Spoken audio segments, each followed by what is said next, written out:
Hi, I'm Emma, a 20-year-old college student from New York. My family went through some big changes. My parents split when I was 14, and I've been living with my mom since then. Last year, my dad, who I was really close to, passed away from cancer.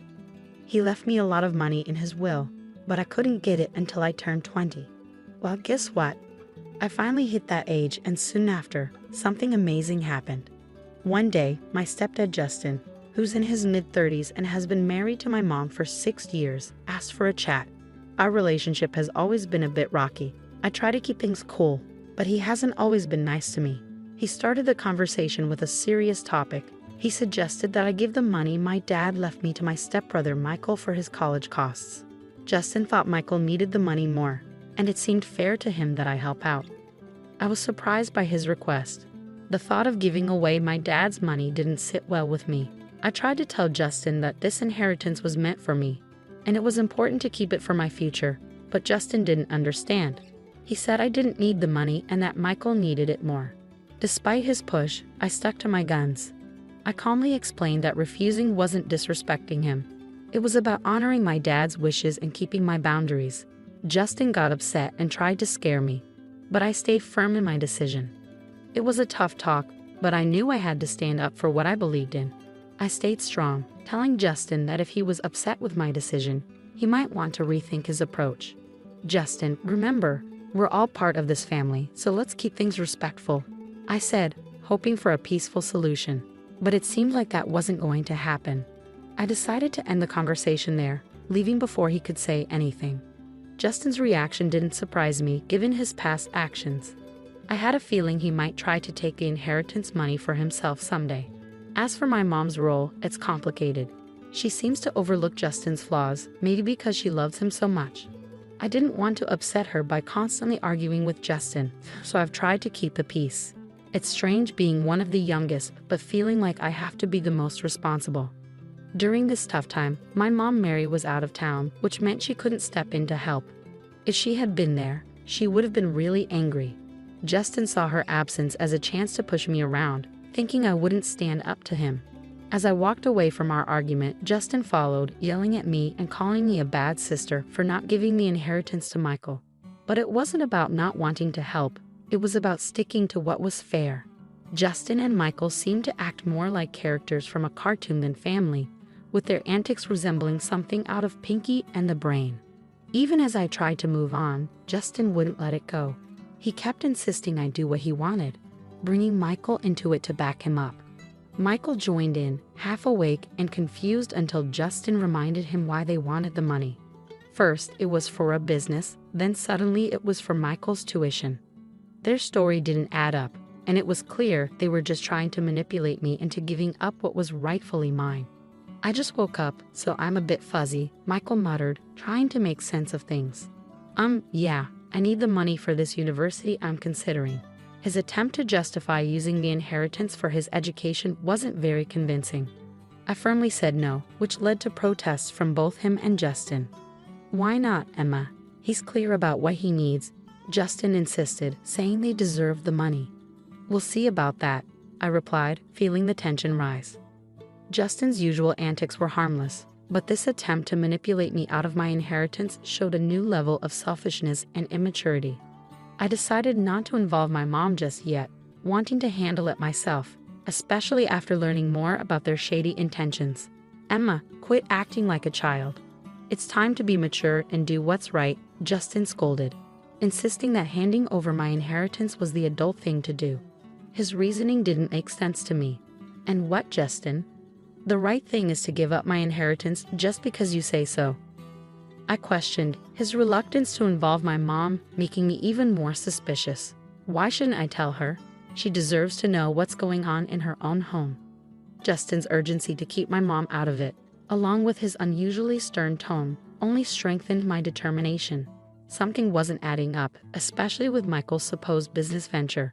It was clear they underestimated my awareness of their tactics, and Justin's insistence on keeping things from my mom raised a big red flag. I got in touch with my mom as soon as I could.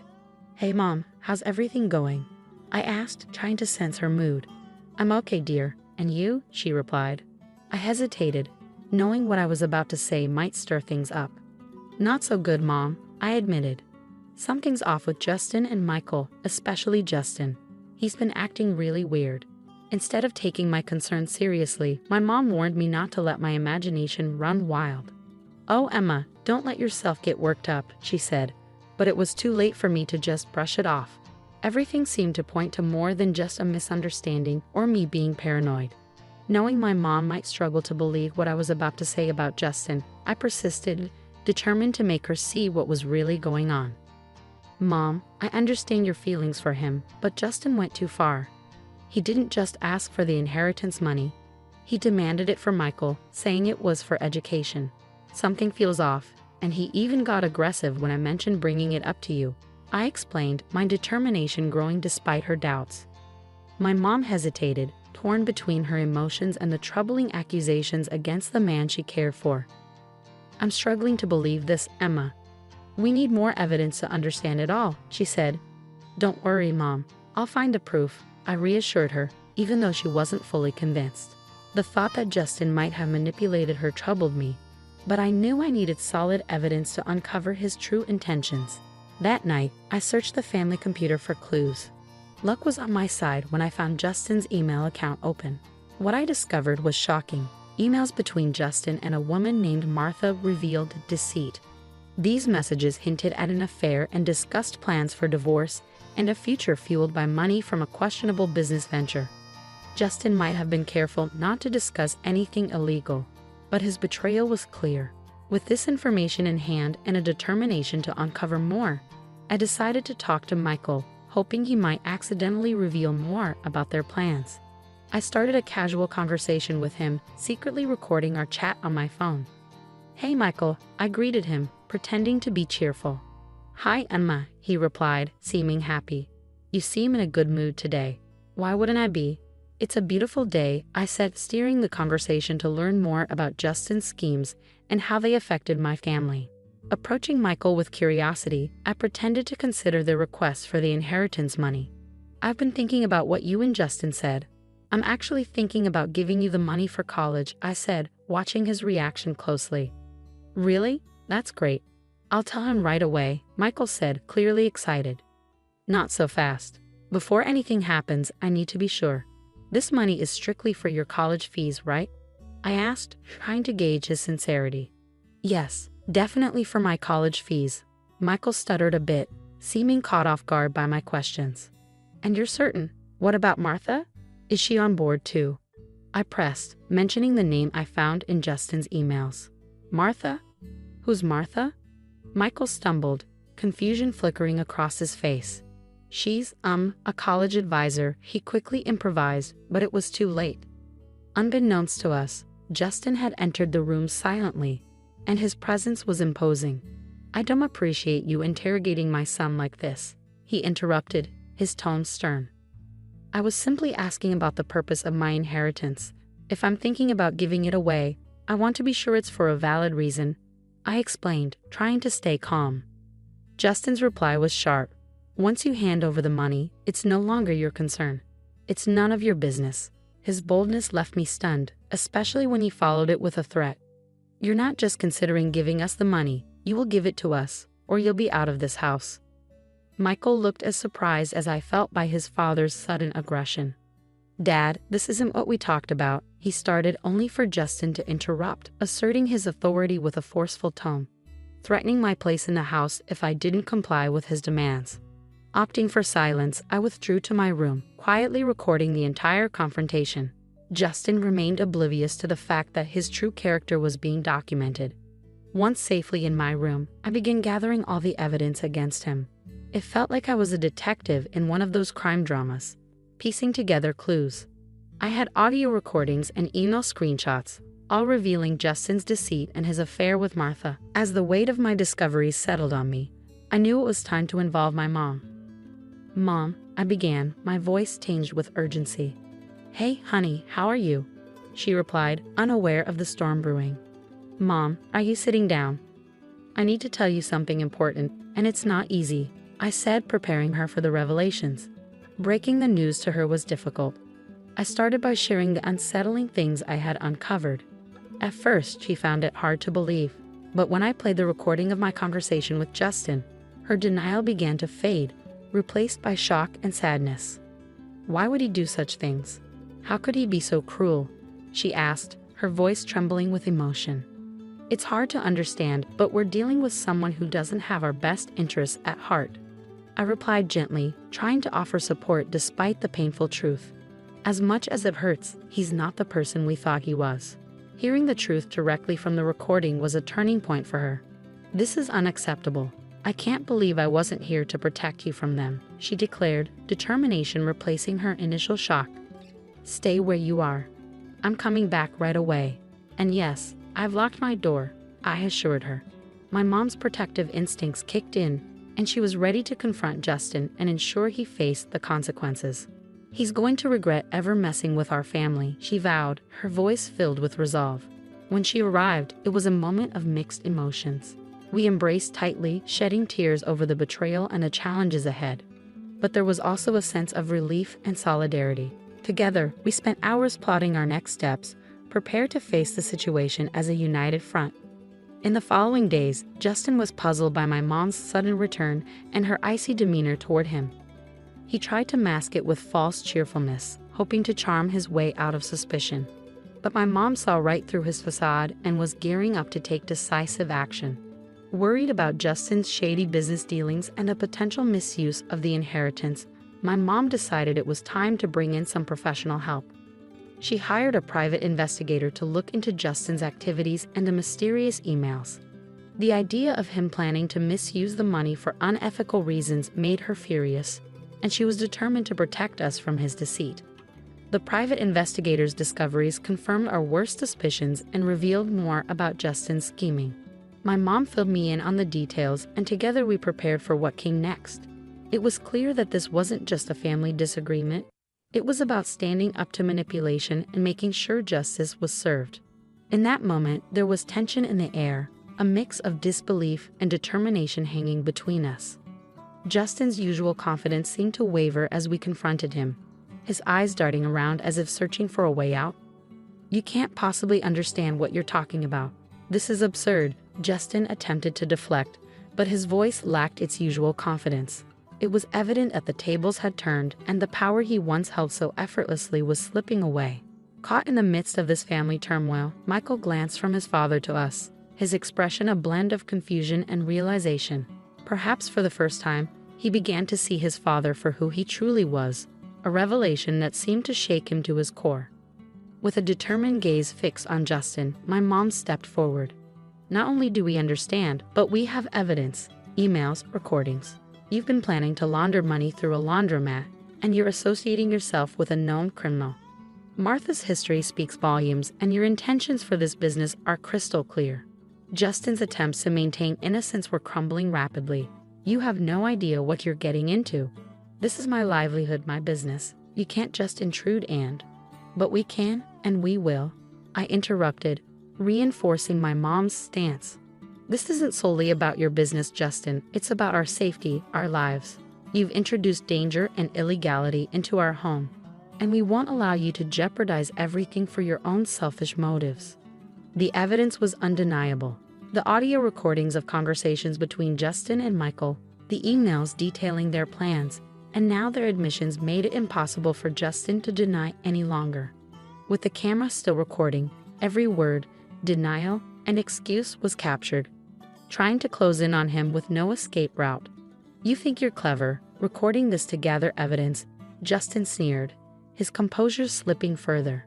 You might think you've won, but we're not just thinking, Justin. We're certain, my mom interrupted, her tone resolute and unyielding. What you've done is not only morally wrong, but illegal. You've put this family in danger, abused my trust, and now you're going to face the consequences. As the confrontation reached its peak, Michael finally found his voice, barely above a whisper.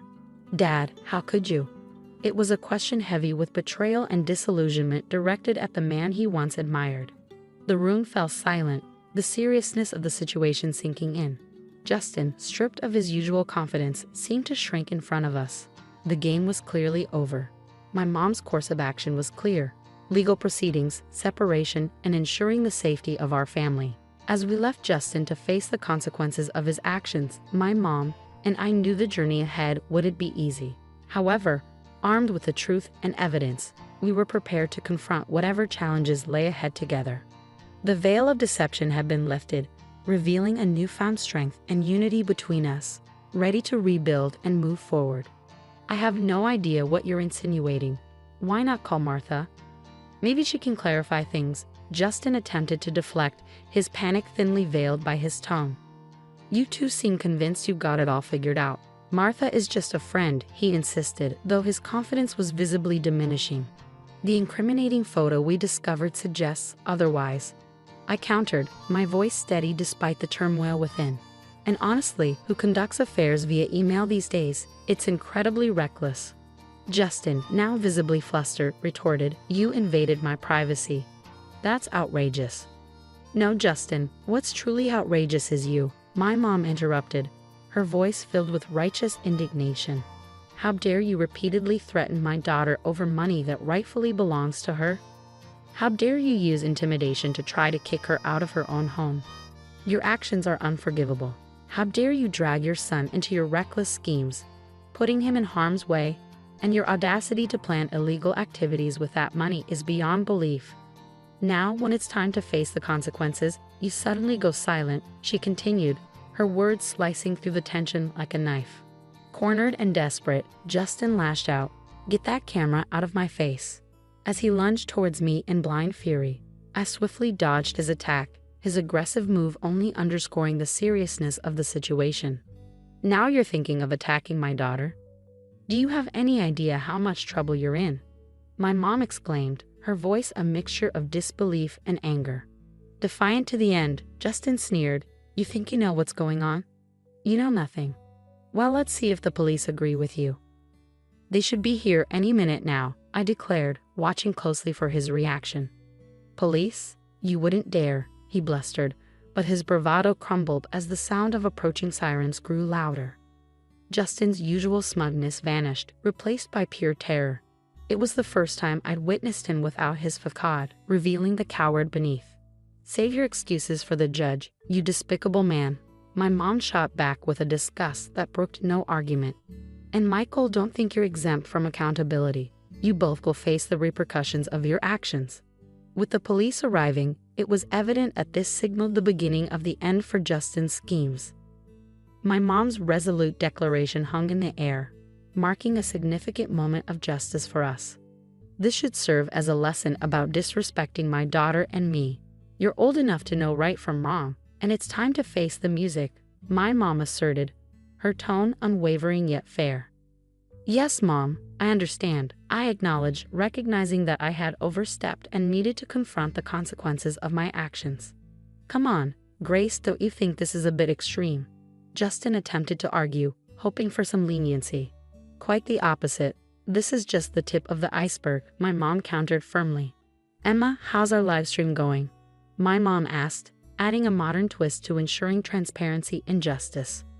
"We've got over 5,000 viewers tuning in. This is making waves," I informed her, astonished at the digital audience we had attracted. Just to be crystal clear, my mom turned to Justin, her voice steady, "I want a divorce."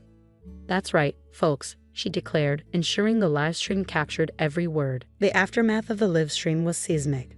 Over 5,000 witnesses watched as the drama unfolded in real time, and the story quickly spread to local newspapers and tabloids. Being at the epicenter of this whirlwind felt surreal, witnessing the swift downfall of Justin, my soon-to-be ex-stepfather, and his accomplice, Michael. The sense of satisfaction from seeing justice prevail was tangible. Justin's life crumbled as he lost his job, friends, and even some family members who chose to distance themselves. With serious charges looming, Justin faced the prospect of up to 22 years behind bars if found guilty. Meanwhile, Martha, his partner in crime, was also apprehended by the police after trying to lay low during the scandal. She too faced uncertain prospects ahead. Despite the chaos, my mom and I found solace in each other. Our bond strengthened as we weathered the storm together, emerging resilient on the other side. Weekends became moments of relaxation on the patio, sipping drinks and reflecting on the absurdity and malevolence of Justin's actions. It was a time of healing and reaffirmation for both of us. Good riddance, we toasted, sharing a sentiment of relief and closure. Indeed, good riddance. I once had a fiancé named Mike whom I promised to marry, but I couldn't live with him because of my sister Evelyn.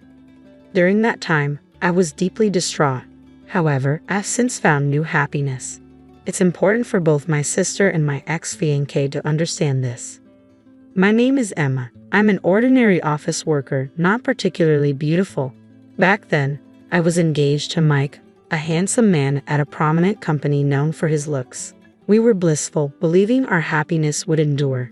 Yet reality dealt a harsh blow. I couldn't marry Mike because of Evelyn. My sister Evelyn has been passionate about fashion since childhood and remains so today. Her beauty has always attracted attention. She was popular with boys since junior high. She even modeled for a fashion magazine once, an experience that fueled her dream of becoming a model. After university, when I started working at a regular company, I was invited to dinner by a business associate, Mike. After several friendly outings, one day he confessed his feelings for me during dinner. I was taken aback by his sudden confession but also drawn to him. Thus, we began dating. A year into our relationship, Mike proposed, and I happily accepted. When Mike and I visited my parents to share the news, they were overjoyed. We discussed wedding plans, and I was thrilled. However, someone was not pleased, my sister Evelyn. Evelyn was shocked and displeased to see me getting married, especially to someone like Mike. More beautiful and more experienced in relationships, she had always looked down on me. I don't want my friends to know how uncool my sister is, Evelyn often said. To her, the uncle's sister she looked down on was about to marry an elite businessman from a major company. This seemed to amplify Evelyn's pride even more. However, I was oblivious to Evelyn's true feelings. Looking back, I should have noticed her attitude at the time. Suddenly, Evelyn asked Mike, "If you're going to be my brother-in-law, can we exchange contact information?" Mike and I saw no reason to refuse, so we agreed happily. There were days when I worked late on handover tasks, planning to quit my job. One day, while my parents were out of town on a trip, Evelyn took action, a plan she must have devised from the beginning. She called Mike over to her house. "Mike, my sister suddenly came home because she got sick. My parents are out on a trip, and I'm scared to be alone. Can you come over?" Evelyn lied, claiming I had returned early due to illness. Mike, just about to leave work, rushed over, unaware of Evelyn's intentions. I heard Emma was suddenly sick, so I rushed over. "Where's Emma?" Mike asked upon arriving. Of course, I wasn't there. Naturally, Mike assumed as much. "I'm sorry, Mike. I lied to you. My sister isn't actually sick, she's still at work," Evelyn confessed. Instead of getting angry, Mike asked calmly, "Why did you lie?" I just really needed to talk to you, Mike," Evelyn began to explain.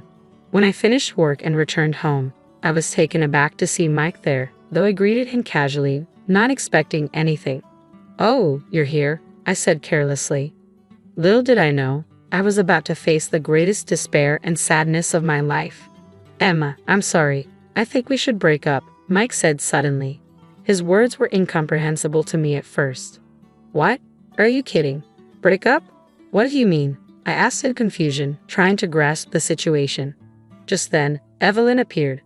"Emma, the truth is, I'm dating Evelyn. I'm sorry, but I fell in love with her more than with you," Mike confessed. Still bewildered and unable to believe it, I stood there as Evelyn spoke up. "I'm sorry, but Mike and I are planning to get married," Evelyn declared matter-of-factly. I couldn't comprehend what was happening. Evelyn continued, "You might not want to come to our wedding, but please at least come to the reception." I felt my world crumbling. My fiancé had chosen Evelyn over me, and suddenly, I wasn't wanted anymore. For a while, both my father and mother were deeply concerned. I spent days locked in my room, unable to face the world. Having already resigned from my job, I found myself with nothing to do. My colleagues from work messaged me about the wedding plans, and I simply informed them that we were planning a small family-only ceremony. Months later, I found myself in a new and unfamiliar place, ready to start afresh. I was determined to find happiness again, this time for certain. After isolating myself for a while following the breakup with Mike, a newfound determination stirred within me. "Why do I have to go through this? I'll forget about that man and start anew," I resolved. Things progressed swiftly from there. I discussed my plans with my parents, and with their support, I decided to move out and live independently. My new home was in a serene and green environment, offering tranquility that helped me heal. My parents didn't stand in my way. Instead, they supported me wholeheartedly during the move. As I settled in and took a breather from unpacking, my mother finally shared some news with me. A few days after you retreated to your room, Mike came. I listened to everything about what had transpired between you and Mike, and then she apologized at the end. I didn't understand why my parents were apologizing. Of course, what Mike did is unforgivable, I said firmly. His parents came to apologize too, even kneeling down to express their regret. But then they brought up Evelyn. We know you can't forgive her, but Evelyn is our precious daughter too, my parents explained. Both my father and mother had been deeply troubled by the events. It's only natural that they could not forgive someone like him after what he did to their daughter, my parents continued, trying to justify their stance. Despite my parents' stern words to Evelyn, it seemed she had gone to see Mike. Since then, Mike had been visiting our house every day at the same time, apologizing and pleading for acceptance of his marriage to Evelyn. Reluctantly, my parents had no choice but to relent to Mike's persistence. That's why they apologized to me for accepting their marriage, I concluded quietly. Honestly, I had stopped caring, but I understood my parents' conflicted feelings all too well. It's all over now, and that's okay. Besides, I'm going to meet someone even more wonderful from now on, I assured them, trying to stay positive despite the tears threatening to fall. My mother was in tears and my father looked remorseful, but he managed to smile in response. I said to my parents, when I have a child, I'll rely on both of you a lot. If anything happens, don't overdo it and contact us right away. My mother looked very worried. Once I settled into my new life and found some peace of mind, I started working at a certain restaurant. It was a small place with just a few employees, but it had a bright atmosphere that I really enjoyed. Everyone there was friendly. The manager, Noah, always seemed to be the target of teasing from the part-timers. It was amusing to watch and added to the peaceful vibe of the place. A few months into my job, a fateful event occurred that would impact my future. It happened after closing time when Noah offered me a ride home and confessed his feelings for me. I was torn. Noah is a genuinely good person, and his kindness shines through. He's also popular among women due to his attractive personality and looks. However, I couldn't shake the fear of being abandoned again, haunted by past experiences. Perhaps sensing my uncertainty, Noah assured me he didn't need an immediate answer and left it at that. Things were a bit awkward between us for a while, yet the usual banter with the part-timers and Noah's kind demeanor helped me ease my worries. Maybe my heart had already made its decision. It was during this time that, during a break, I learned something about Noah that surprised me deeply. It turned out that Noah had experienced betrayal from someone he deeply cared about and had endured a traumatic incident at his previous workplace. Noah and I shared a common past of being hurt by those we loved. That day, I decided to walk home with Noah to hear his story. As we strolled together, Noah opened up about his previous job where he had managed a store. Due to an unfortunate incident, the store lost credibility and had to shut down. Noah took responsibility and was subsequently fired. After listening to his story, I felt compelled to share my reasons for working at the current restaurant. No, I began. I came here because... Upon hearing my explanation, Noah nodded understandingly. You did well, he said softly, offering words that warmed my heart. It was exactly what I needed to hear. Acknowledgement that despite hardships, my efforts were valued. I've faced betrayal too, I admitted, recalling my own difficult journey. It wasn't easy. Noah smiled warmly in response. Later that day, Noah confessed something to me. This is how I am, he said, but I hope we can get along well. Encouraged by his honesty, I replied, let's do our best together. From then on, I found myself teased more than ever by the part-timers at the shop, but I was genuinely happy. Days passed, filled with laughter and camaraderie. Then, unexpectedly, I received a second proposal in my life. Of course, I accepted Noah's proposal with a resolve to find happiness, believing in our future together. When I visited my parents for the first time in a while, they were overjoyed. I shared everything with them, and they expressed their happiness, urging Noah, please make our daughter happy. I will definitely make Emma happy, Noah replied confidently. We spent some time together. But then my father hesitantly mentioned, "It seems Evelyn and Mike are planning a wedding ceremony. They might send an invitation, but you don't have to force yourself." But I was past caring about Evelyn and Mike. I was happy now, and I wanted to share the happiness. When I told my parents this, they said, "If you say so, Emma. No, we're counting on you if anything happens." A few days later, I received a wedding invitation from Evelyn. Of course, I decided to attend and replied that Noah and I would be coming together. Knowing Evelyn was planning her wedding, Noah and I had already registered our marriage. We felt it would ease the burden on our parents and relatives from having multiple wedding ceremonies. We promised ourselves a celebration once things settled down. On the day of Evelyn's wedding, Noah and I arrived together at the venue. It was a long-awaited reunion with Evelyn and Mike, but Mike appeared somewhat worn out. During the family introductions, I proudly introduced Noah to Mike, saying, "This is my husband, Noah. He is my pride and joy." Evelyn's surprised expression when I introduced Noah was quite memorable. As the event unfolded, I had a strong urge to ask Mike about what had transpired between him and Evelyn on the day my parents and I were absent. At first, Mike seemed hesitant to talk about it, but gradually he opened up. He recounted how Evelyn, aware of my illness that day, had seized the opportunity. She brought strong alcohol and offered it to Mike, who wasn't used to drinking. After just a couple of cups, he became intoxicated. Taking advantage of his state, Evelyn began to seduce him. Mike, impaired by alcohol and unable to think clearly, succumbed to the temptation. "Evelyn is attractive with a good figure," Mike explained, and I was in no state to resist her advances, despite our engagement. He apologized repeatedly, looking remorseful and diminished in my eyes, yet I found myself strangely indifferent. Hearing the truth was enough for me at that moment. Meanwhile, Noah and Evelyn were engaged in their own conversation nearby. I was curious about their discussion, but with Evelyn's wedding ceremony approaching, I decided to inquire later. As we headed home afterward, I asked Noah again, "Didn't you seem a bit angry when you were talking to Evelyn?"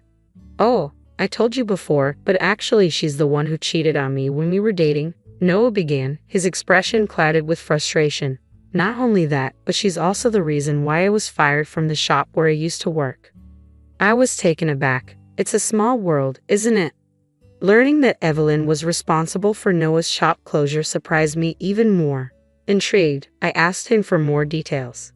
As Noah explained, Evelyn had begun an affair with a designer shortly after they started dating. She believed it would benefit her modeling career to be associated with someone in the industry. Noah found out about it accidentally, I learned, and naturally, he confronted Evelyn. But instead of admitting fault, Evelyn lashed out at Noah, and they broke up. Fueled by anger, Evelyn retaliated by creating a fake photo of contaminated food supposedly from Noah's restaurant and posted it on social media. With her substantial following as an amateur model, the photo quickly went viral. The negative publicity led to a drop in sales, Noah continued, and ultimately, the shop had to close. I was blamed and fired. Noah's bitterness was palpable, but without knowing the true culprit, he had nowhere to direct his anger. It wasn't until a friend invited me for a drink, Noah recounted, that I learned about a conversation linking Evelyn to the demise of a restaurant due to false social media claims. Realizing Evelyn's betrayal and role in his downfall, Noah felt powerless. He decided to start anew in a different place, where fate eventually brought us together. I apologized to Noah, deeply troubled by my sister's actions that had upended his life. "I'm sorry for what my sister did," I said, unsure of how he would react. "I didn't know what to do. I thought you might hate me." "No, Emma." Noah reassured me kindly. "It's in the past. It's not your fault." His forgiveness lifted a weight off my shoulders, and together we resolved to pursue happiness once more. Later, Evelyn faced her comeuppance. She chose our current residence for a photo shoot, aiming to bolster her modeling aspirations with a gravure session amidst its lush greenery. Little did she know, the restaurant she selected for a meal during this visit was Noah's former establishment. Although I had already left Noah's employ by then, I heard about what transpired later. Upon recognizing each other, Noah firmly denied Evelyn entry into his restaurant. "I can't allow you in," Noah stated firmly to Evelyn and the photo shoot staff, citing her past actions and the repercussions he had endured. Stunned and pale, Evelyn had no retort. Noah even threatened to expose her past to the company president where she was about to join. which ultimately led to her losing the Gravure shoot deal and tarnishing her reputation in the industry. Furthermore, news came that Mike's company performance had faltered, putting him at risk of demotion. Even my mother expressed concern for their uncertain futures. Despite these events, Noah and I continued to find happiness in each other every day. Today marks our long-awaited wedding day, a testament to our perseverance through adversity. As we celebrated, colleagues from the restaurant where we first met congratulated us, repeating a familiar line amidst laughter. Noah and I solemnly vowed before everyone to cherish our family and uphold our happiness, now and always. My discovery shook me to the core. My husband was having an affair. Luxury brand gifts were being showered upon his mistress, all paid for with my credit card. For the sake of our son, I endured silently, but the weight became unbearable. I knew I had to take action. Unexpectedly, the person who came to my aid was the last one I imagined. I am Alexa, 35 years old, married to Austin for a decade. Our son Drake turned 8 this year. With a passion for writing, I turned novelist, fulfilling a lifelong dream. My debut mystery novel found success, leading to regular serialization and a busy schedule. Initially, Austin worked, but he quit when my writing became profitable. For the past few years, he spent his days idly, occasionally gambling. So when he dressed in a suit one day, claiming a job interview, I sensed something awry. "Why the suit?" I asked, catching him off guard.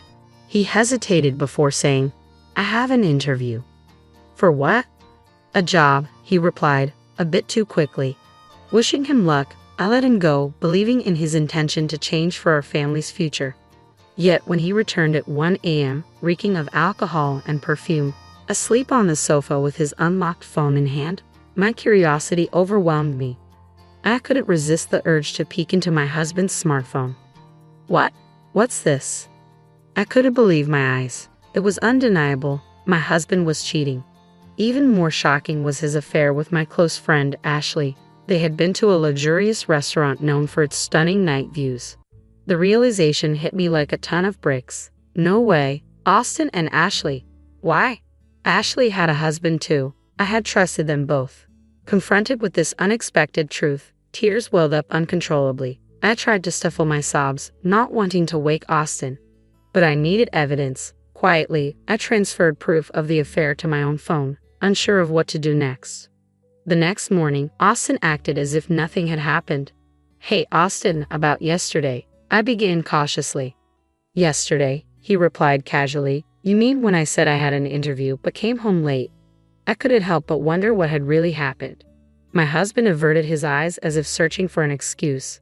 "Well, actually I ran into a friend after the interview, so we ended up grabbing a drink." "A friend? Who?" "Someone you don't know. I don't have to explain everything, do I?" "Yeah, you're right." As expected, my husband concealed his meeting with Ashley. His demeanor made it clear he was having an affair. 1 month after discovering his infidelity, I remained uncertain of my next steps. I hadn't confronted him yet. I couldn't bring myself to. If I did, I knew it would spell the end of our marriage. If it were just me, I would have presented the evidence and filed for divorce immediately. But I couldn't bear to take Drake's father away from him. He was only 8 years old. During my confinement to our room, working away, Austin began going out more frequently. Yet this gave me a chance. I resolved to gather evidence of his affair while he was out. Searching through his belongings, I found several unfamiliar receipts. Apparently, he had purchased luxury items for women. But of course, those items were nowhere to be found in our room. I hadn't received those gifts from him either. There was only one explanation. Austin was giving Ashley those branded items. But where was he getting the money for that? He had been unemployed for some time, relying solely on the allowance I gave him each month. He shouldn't have had any savings left. Curiosity got the better of me, and I decided to confront my husband. In the meantime, I called my brother over and asked him to look after my son. Of course, my brother was unaware of Austin's affair, so I fabricated a reason. "Sorry for calling you over so suddenly." "No problem, but what's going on? You said you need me to look after Drake." "Well, actually there's something I really need to shop for alone." "Shopping? You're not usually so materialistic. You usually shop online." "I know, but today I need to buy something that's only available in store. Can you watch Drake for me?" Sure, but don't be too late. Drake will miss you. Thanks, I'll be quick. With my brother's help, I managed to tail Austin. Soon enough, I caught him walking arm in arm with my best friend, Ashley. Witnessing it firsthand was a shock despite my suspicions. They entered a luxury brand store together, and then I saw something unbelievable. No way, are you kidding me? That's my credit card. Indeed, the card my husband was using to pay for their shopping spree belonged to me, a secondary card I often use. Normally, I kept my main credit card in my wallet, but the secondary card had been left in my drawer. Without my permission, my husband had taken it to pay for Ashley's gifts. Over the past few months, I had made significant purchases for work, monitors, keyboards, even furniture, using that card. The accumulated expenses were substantial. Both cards shared the same bank account, and with my hectic schedule, I hadn't checked the card details recently. It had come back to haunt me. I couldn't believe it. Not only was he cheating, but he was also using my money without my knowledge. My love for him evaporated instantly. I blamed myself for not paying closer attention, but even so, forgiveness was out of the question. I gathered ample evidence, snapping countless photos of them together, before returning home in a daze. For the next few days, I'd obsess over ways to retaliate against my husband. Whenever he was out, I meticulously combed through his PC. His smartphone and PC were synced, making it easy to scrutinize his exchanges with Ashley. Eventually, I discovered they were planning a trip during the upcoming holidays, a 4-day getaway. This is my chance, I thought grimly. I decided to exact my revenge during the same time as my husband's affair trip. However, there was one major obstacle: our son. Completing my revenge plan without Drake finding out about his father's affair would be challenging. So once again, I turned to my brother for help. I hate to ask, but could you look after Drake during the upcoming holidays? The holidays? You mean all 4 days? Yes, I have something important to take care of. Something important, huh? My brother replied with a knowing tone. His words made me uneasy. Alexa, stop trying to handle everything on your own. What do you mean? Austin's cheating, isn't he? How did you? I heard it from Drake. What? Drake?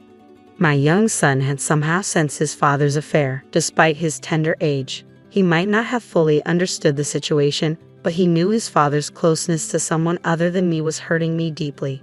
I thought I was hiding it so well from Drake. Why? It means Austin's actions are hurting you enough for Drake to notice, my brother reasoned.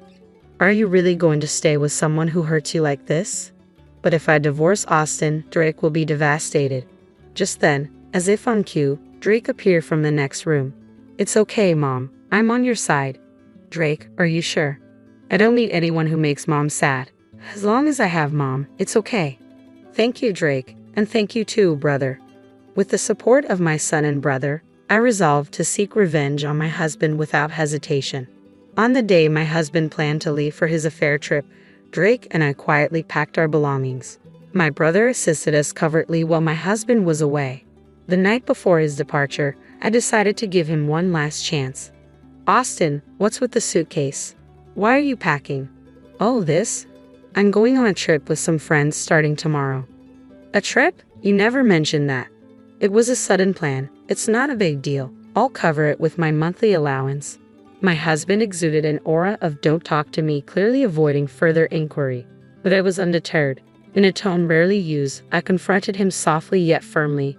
Hey, are you sure it's just with your friends? He visibly panicked, his shoulders tensing.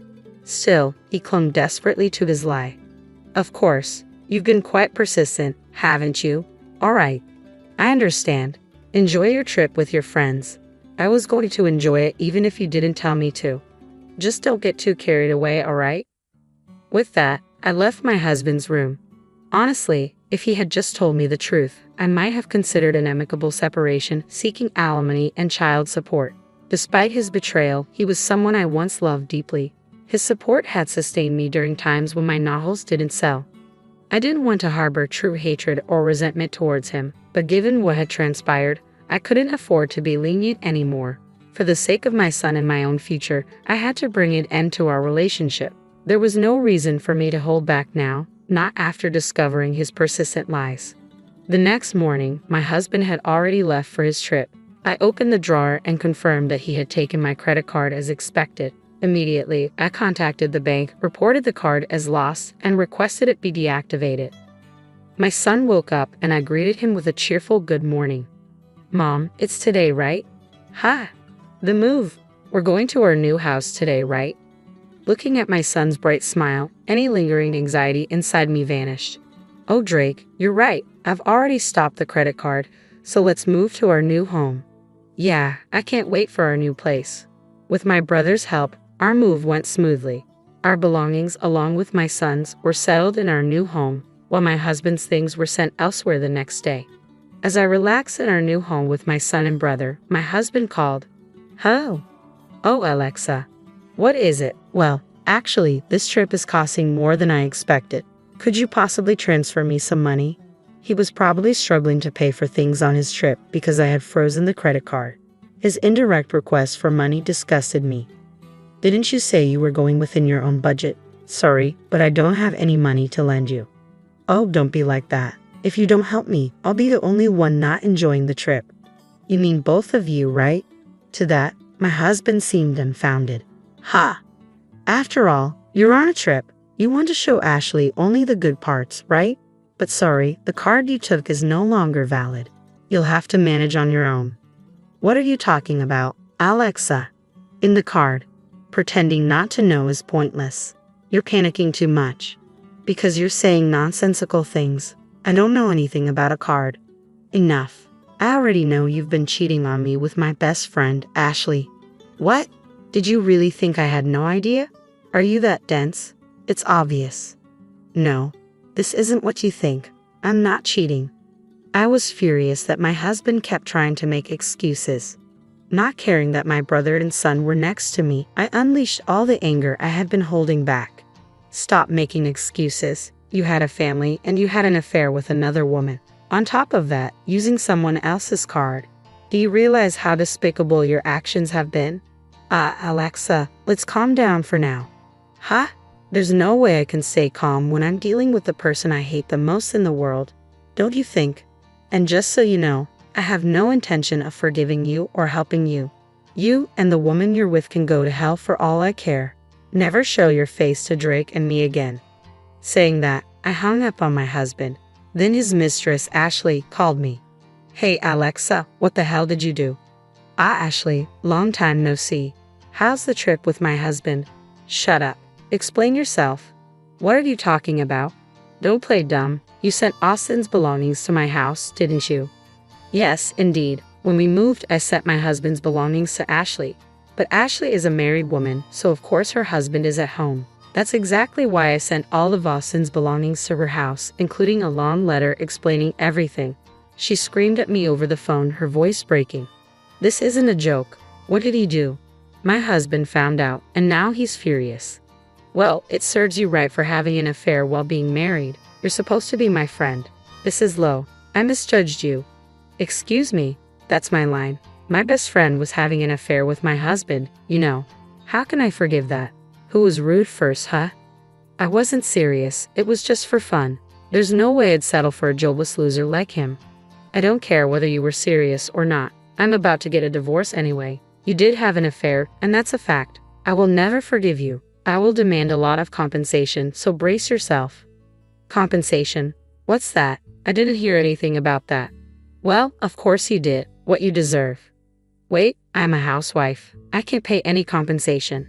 I don't care. Either figure it out yourself or beg your husband. Well, I doubt that would work though. Oh wait, Alexa, hey, wait. Goodbye. I hung up without listening to her and blocked her number. Afterward, I finalized my divorce through my lawyer and demanded compensation from my ex-husband and Ashley. Alongside child support, I insisted on repayment for the credit card charges he made without my consent. Due to the debts from paying compensation, Ashley's husband demanded a divorce and she was kicked out of their home. She attempted to rely on her parents, but they turned her away given the circumstances. Now, she lives where she works and does night jobs at a bar.